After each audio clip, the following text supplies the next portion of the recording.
Àwọn ọmọ gómìnà tẹ́lẹ̀ rí nípínlẹ̀ Ọ̀ṣun ọ̀gbẹ́ni Rauf Arẹgbẹṣọla ti ránṣẹ́ ìkìlọ̀ sí ẹgbẹ́ òṣèlú APC nípínlẹ̀ náà lórí ìgbésẹ̀ kan tí wọ́n ń gbèrò báyìí láti gbé lórí mínísítà tẹ́lẹ̀ rí fún ọ̀rọ̀ abẹ́lé ọ̀hún gẹ́gẹ́ bí ọ̀kan lára àwọn tó jẹ́ olórí àwọn ọ̀dọ́ ní igun the Ọ̀ṣun Progressive Top Abọ́sẹ̀dé Olúwaṣeun ṣe wí.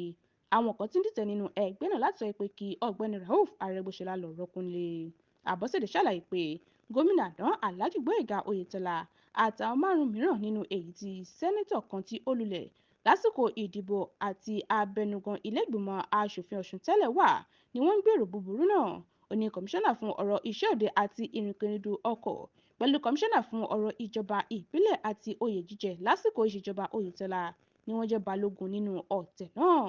Gẹ́gẹ́ bó ṣe wí, ṣe ni wọ́n ń tan àwọn olóyè ẹgbẹ́ òṣèlú APC ní wọ́ọ̀dù kẹjọ tí Arẹgbẹṣọlá ti wá láti buwọ́lu ìwé kan tí wọn kò kọ nǹkan kan sí lọ́jọ́ Wednesday ọ̀sẹ̀ yìí. Bẹ́ẹ̀ ni àwọn ìránṣẹ́ Oyètọ́lá gbé owó ńlá lọ fún àwọn èèyàn náà. Ó ní onírúurú ìgbésẹ̀ ni wọ́n ti gbé láti ba Arẹgbẹṣọlá lórúkọ jẹ́ nígbà tí wọn kò sì rí ọ̀nà lọ ní Oyètọ́lá àtàwọn èèyàn náà pinnu láti kéde pé kí Arẹgbẹṣọlá lọ rọ́kúnlé.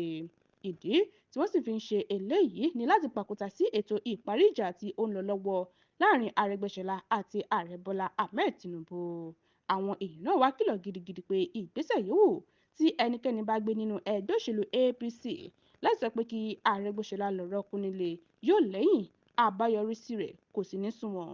Medinat Adésóyè ló ń jábọ̀ ròyìn fún Etí Ọba TV.